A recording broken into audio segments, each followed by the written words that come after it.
রিজিক সমৃদ্ধ হোক, আমরা সবাই তার জন্য চেষ্টাও করব, দোয়াও করব। সেই সাথে আরেকটা কাজ আমাদের করতে হবে, তা হলো আমাদের চাহিদাগুলোকে সীমিত করার চেষ্টা করতে হবে, চাওয়াগুলোকে সংক্ষেপ করার চেষ্টা করতে হবে। একজন মুসলমান দুনিয়াটা যেহেতু তার জন্য তেমন গুরুত্বপূর্ণ না আখিরাতের তুলনায়, সেজন্য দুনিয়াতে আমি খেয়ে পরে কোনো মতে বাঁচার ব্যবস্থা হয় কিনা, জান বাঁচার মতো ব্যবস্থা হয় কিনা, এই চেষ্টা করতে হবে। আমাদের নবী করিম সাল্লাল্লাহু আলাইহি সাল্লামের বাসায়, তার ঘরে মাসকে মাস অতিবাহিত হয়েছে, শুধু শুকনা খেজুর আছে, কিচ্ছু নাই, চাল ডাল গোশ কিচ্ছু নেই, মাসকে মাস।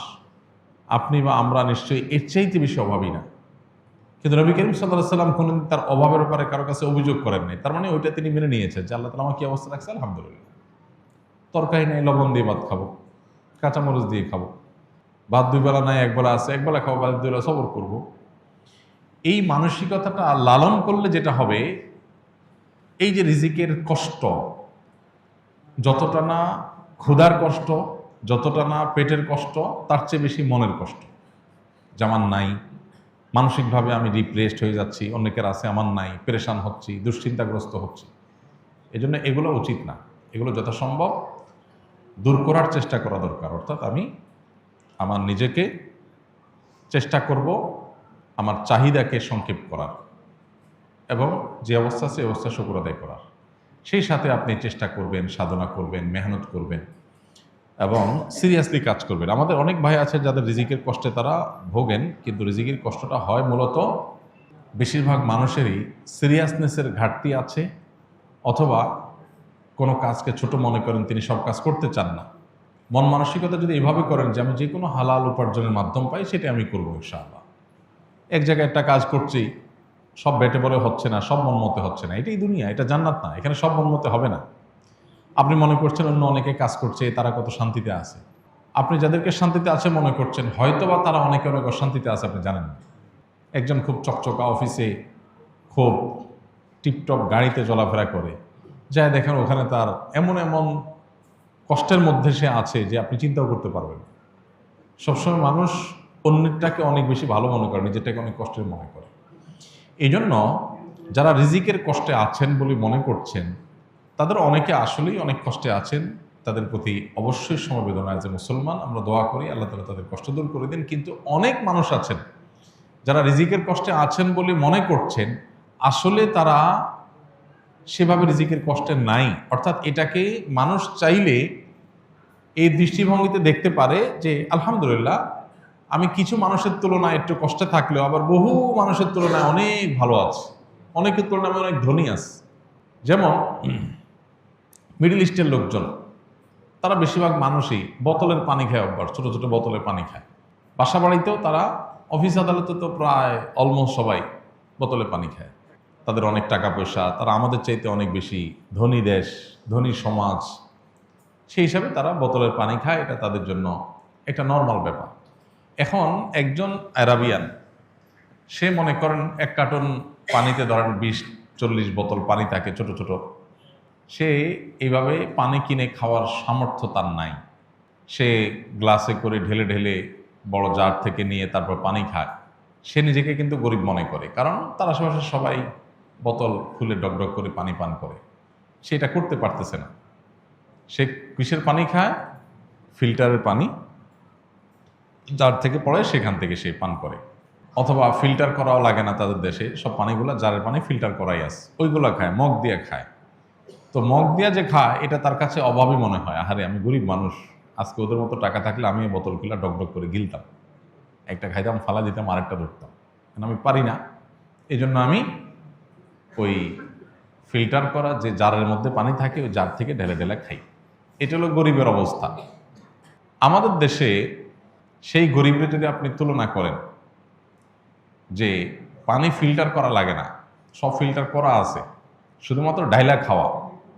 আমাদের দেশে অনেক মানুষ আছে যাহারে একটা ফিল্টার নাই, পানি সিদ্ধ করে করে ঢাকা শহরে অনেকে এখনো পান করে, অনেক কষ্ট করে।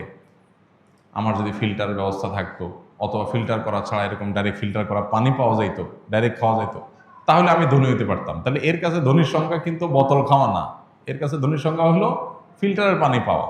তাই না? আবার আমরা যেরকম সুন্দর পানি পাই, আফ্রিকার অনেক দেশের অনেক অঞ্চলে মানুষ আছে, তারা যদি জিজ্ঞাসা করেন যে তুমি কেমন আছো ভাই, তো বলবে যে হায় হায়, একটু স্বচ্ছ পরিষ্কার পানি নাই, এই ময়লা সয়লা যা যখন পাই তাই খাইতে হয়, একটু পরিষ্কার পানি পাইতাম, ফিল্টার না হোক একটু পরিষ্কার পানি পাইতাম। তার কাছে ওইটা হলো ধনী হওয়া।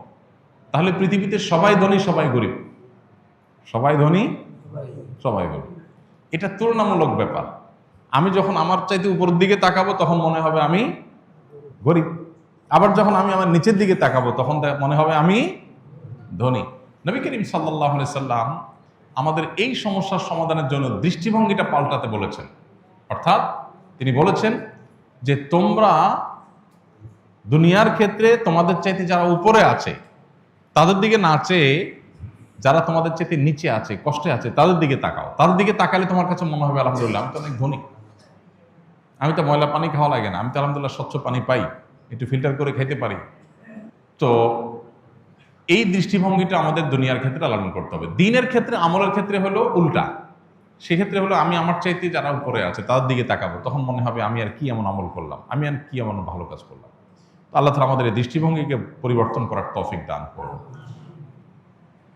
আমরা যারা কষ্টে আছি, অভাবে আছি, তারা মনে কষ্ট নেব না, তারা ভুল বুঝবো না যে হুজুর আমরা কষ্টের কথা বললে আপনি ওয়াজ শুনাই দেন কেন, পারলে একটু আসন্ন ফাউন্ডেশন থেকে টাকা এনে দিয়ে দিবেন, টাকা না দিয়ে আপনি ওয়াজ শুনাই দেন কেন। ভাই,